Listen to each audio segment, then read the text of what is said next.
ভাষা দিবসে বিশেষ বার্তা মধুমিতার।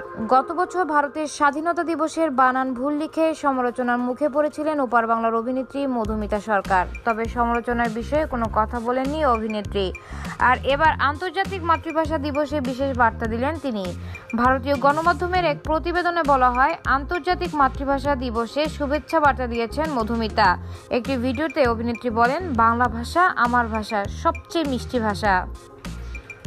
সকলকে জানাই ভাষা দিবসের অনেক শুভেচ্ছা। আজকে বাংলাই হোক বাংলার কথা বলা, বাংলাতেই হোক গান, বাংলাতেই হোক প্রেম। এই পোস্টে মধুমিতাকেও শুভেচ্ছা বার্তায় ভরিয়ে দিয়েছেন তার অনুরাগীরা। কমেন্ট বক্সে এক নেটিজন লিখেছেন, আমাদের মাতৃভাষা খুবই মিষ্টি ভাষা, বাংলা ভাষা। সবাইকে জানাই আন্তর্জাতিক মাতৃভাষা দিবসের অনেক শুভেচ্ছা ও ভালোবাসা। আরেকজনের ভাষ্য, শুভ আন্তর্জাতিক মাতৃভাষা দিবস। প্রসঙ্গত, মধুমিতা সরকার বোঝে না সে বোঝে না টেলিভিশন ধারাবাহিকে পাখি ঘোষ এবং কুসুম দোলায় ডক্টর ইমন মুখার্জি প্রধান চরিত্রে অভিনয়ের জন্য নেটিজনদের মাঝে পরিচিত পেয়েছেন। তার বাণিজ্যিক ও সমালোচকদের সফল সিনেমা চিনি 2 ও সূর্য। সানি আজমা, রেডিও শহর।